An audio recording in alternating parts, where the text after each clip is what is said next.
Olá! Nessa sequência de vídeos, vamos abordar as funções e as estruturas de controle do fluxo de execução dos comandos. Nos vídeos anteriores, utilizamos dezenas de funções para realizar os processamentos desejados com os dados. O uso de funções é um dos principais instrumentos para modularizar uma linguagem de programação. As funções isolam um código que pode ser executado inúmeras vezes. Elas criam uma interface para o código, por meio de 0 ou mais argumentos, que permite ao usuário utilizar a função sem conhecer os detalhes de como ela é executada.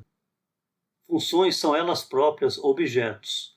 Assim, podem ser tratadas como quaisquer outros objetos no R. Ao escrever uma função, frequentemente diversas estruturas de controle do fluxo de execução dos comandos são utilizadas. Neste vídeo, vamos ver como executar sequências diferentes de comandos, dependendo de uma certa condição ser verdadeira ou não. As estruturas de controle frequentemente usadas são if-else, que testa uma condição e executa um código dependendo do resultado do teste. For executa uma sequência de comandos, laço em inglês loop, um certo número de vezes. While, que executa um laço enquanto uma condição for verdadeira. Repeat, que executa um laço um número infinito de vezes. Para parar, é preciso usar o comando break. O comando break interrompe a execução de um laço. O comando next pula uma interação de um laço. Essas estruturas podem ser utilizadas também fora de funções, em sessões interativas com o R. Vamos entendê-las antes de entrarmos em funções.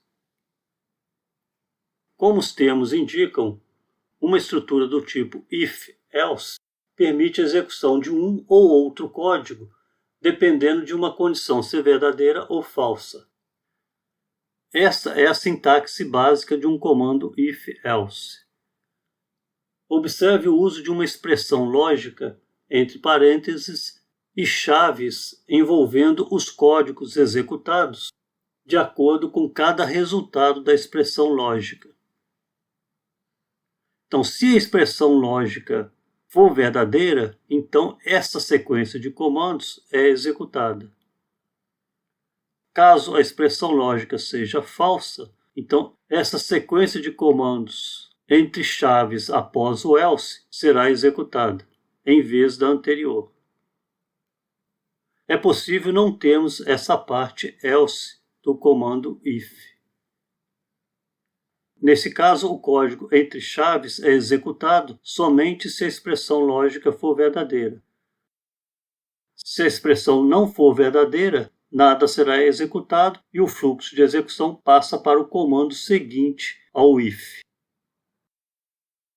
As expressões lógicas são construídas por meio dos operadores igual, que são dois sinais de iguais juntos, maior, menor, maior ou igual, menor ou igual, diferente, que é o sinal de exclamação seguido do igual, ou combinações de expressões lógicas por meio dos operadores booleanos, ou, que é essa barra vertical, e, que é o símbolo de companhia, e não, que é o sinal de exclamação. É recomendável isolar cada expressão lógica por parênteses para facilitar a leitura do código.